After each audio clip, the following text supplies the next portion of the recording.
Hi everyone, welcome back to another video at Flavor and Spice Cocina. Today we're going to be making my absolute favorite soup in the world. By far my favorite, pozole. We have everything ready for it. All our ingredients are here. Stay tuned and we'll show you how we make it.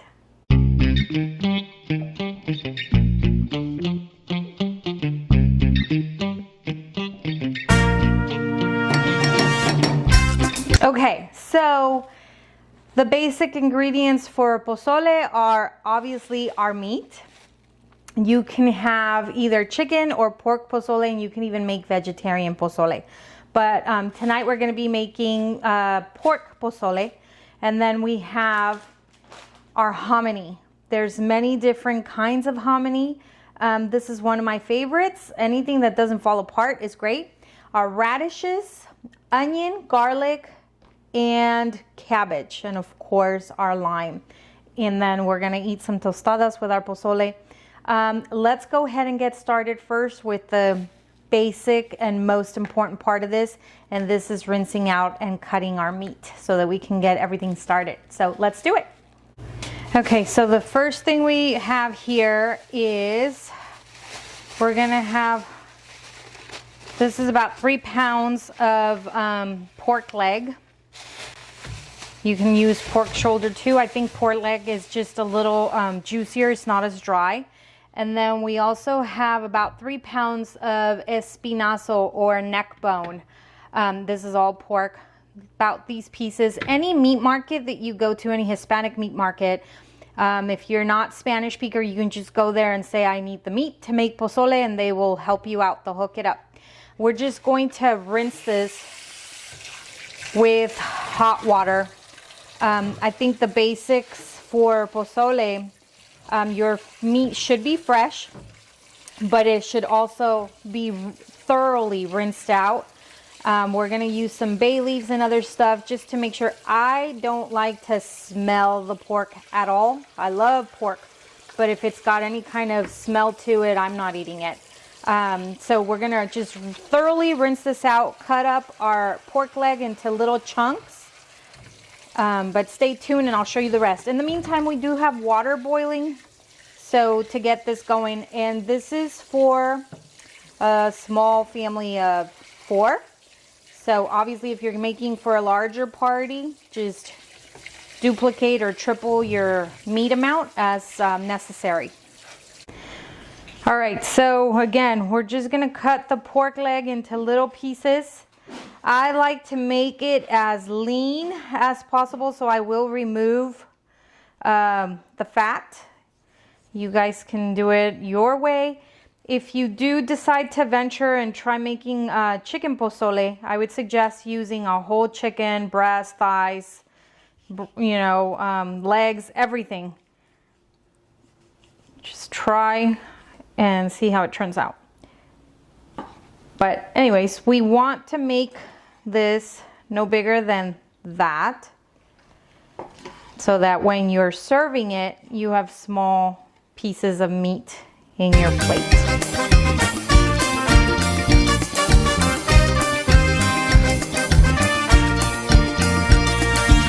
Okay, so now that our water's boiling, we want to make sure we drop in.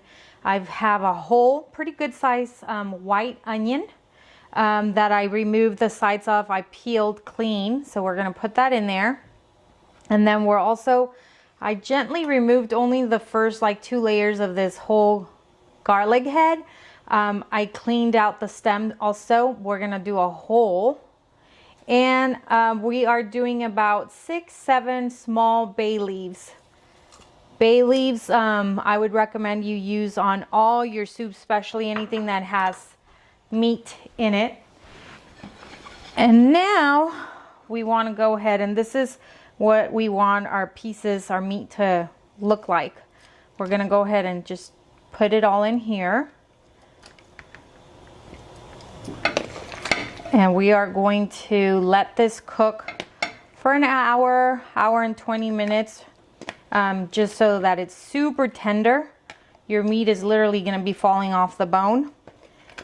And then in the meantime, we're going to be prepping our salsa and our ingredients that we're gonna garnish our soup with. Okay, so next we need to prep our chiles to make our sauce to turn the pozole red. We're gonna be using two kinds, chile ancho and chile guajillo. And you can find these chilies pretty much at any Hispanic store. We're gonna do only 2 chile anchos and about four chile guajillos, okay? We don't want our broth to be too dark or too red, and then it doesn't need much more taste than that. So let's prep those. So you just want to remove the stem and let the seeds come out. Don't worry about getting all your seeds out. Once the chiles soak in the hot water, they'll come out on their own. You just kind of want to break them open and get these out. And just repeat your process. Okay. And you initially want to rinse them out with cold water just to get, you know, the dust off, clean them up before you put them to boil.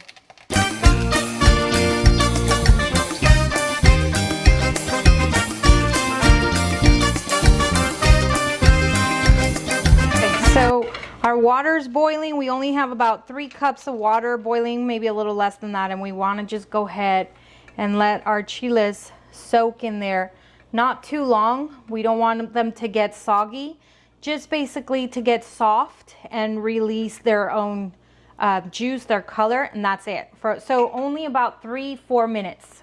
All right, so what we want to do next is our peppers, our chili peppers that we cleaned up are nice and soft, so we're gonna go ahead and blend them with a couple ingredients. I want to put them in here, and we want to add its own broth to blend this. And we are also going to do a half of a small onion. I have 5 garlic cloves. I also have a pinch of oregano in here, 3 whole cloves, 3 whole cloves, and also a pinch of cumin seed. And this is a spice that is called mejorana. I'm not sure what the English translation is, but it's a spice that I like to use in my pozole, and I feel that it adds a really unique taste. We're gonna go ahead and blend this in. And we are also gonna do 2 tablespoons of tomato-based nor Suiza or tomato bouillon and 1 tablespoon of salt. Okay, and we are going to blend all this in.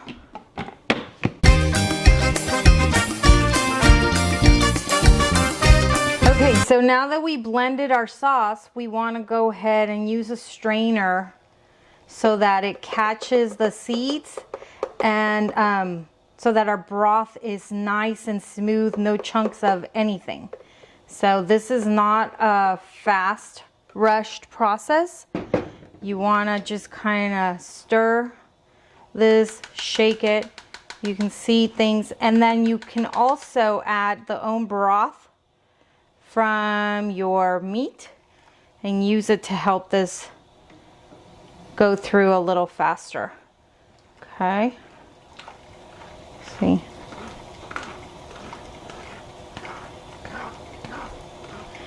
Okay, so now on to the fun part. We are going to prepare our stuff to garnish our soup with. So we're going to first start with the cabbage. And if you guys have watched previous videos, you guys know that I'm a little picky about textures and sizes. So I like my cabbage really fine because I don't want to feel like a goat eating cabbage out of my soup. So really fine like that, almost like hair. And then we're gonna move on to dicing our radishes and some onion. Okay. Okay, and then next we want to just remove the ends off our radishes. And you really just want to slice these into small little rounds, because these are going to go on top of your soup. And then once you cut everything up, we want to rinse them with cold water. And radishes, for some reason, you want to keep in cold water before you serve them, because they do kind of shrivel up and they might change color. So if you're going to do this in portions, you're not going to eat them all at once, then only cut or prepare what you're going to eat and let it soak in a little bit of cold water. Okay, lastly, we want to chop our onion into pretty fine pieces, because I feel like pozole and menudo just don't taste the same if you don't add a little bit of fresh chopped onion. So this is, I think, super quick. It makes it fine, and it doesn't even give you time to cry. So if you chop your onion differently, maybe try this way. And my trick is also keeping it in the fridge, keeping it chilled right before you chop it. Okay, so our last step is we want to drain the hominy and rinse it with cold water, just because it kind of sticks a little, and you just want to make sure it's separated. And that's what our hominy is.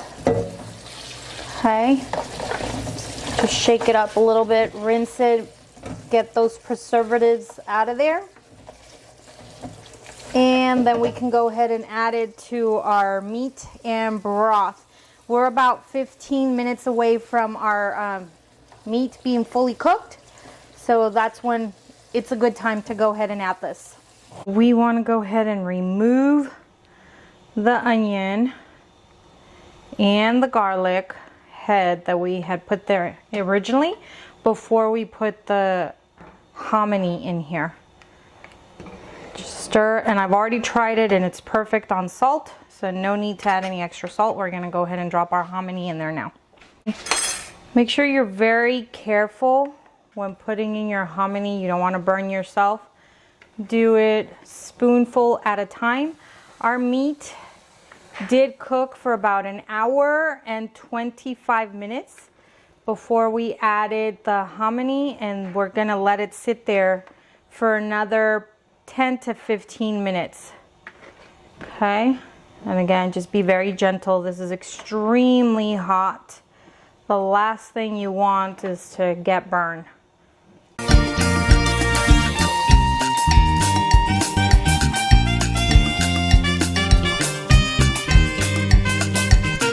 Very last, before we enjoy our pozole, is we want to go ahead and top it off with some fresh cabbage, and we want to add a little bit of some chopped onion and also some radishes. And personally, I like to add some fresh grinded oregano on top, just a tad bit like that. I also like to add some avocado and of course your lime juice. And if you'd like to make this just a tad bit spicy, I do have some chili flakes. Okay, not too much, but that is perfect. And this is basically what our traditional homemade pozole looks like. Okay guys, so that's it for today's video. I hope you guys enjoyed. Pozole is particularly tasty in this cold weather. We're anticipating the holidays coming up, so I would suggest you try it before you make your debut for the holidays. Pozole is always an amazing dish, and it can't be left out with your tamales and everything else. So I hope you guys enjoyed. Let me know what you think, and if you'd like to see more videos, please subscribe, comment, and like. Until next time.